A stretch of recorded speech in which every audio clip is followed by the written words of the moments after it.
How to use Walmart Pay in store. Now, to use your Walmart Pay in store, you just have to have a Walmart app installed to your device. So, first thing first, make sure that you're logged in, you have Walmart app installed to your account, that you have an account, all that stuff. And when you are actually in the store, you just want to get the Walmart app and sign into your account.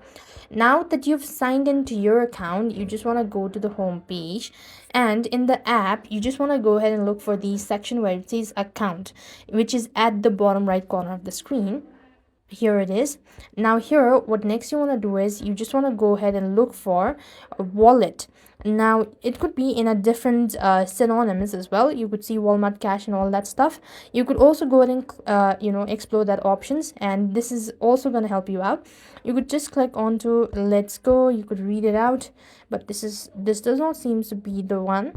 So what we're gonna do is just look for these option where it says Walmart wallet, or you could just go to services as well.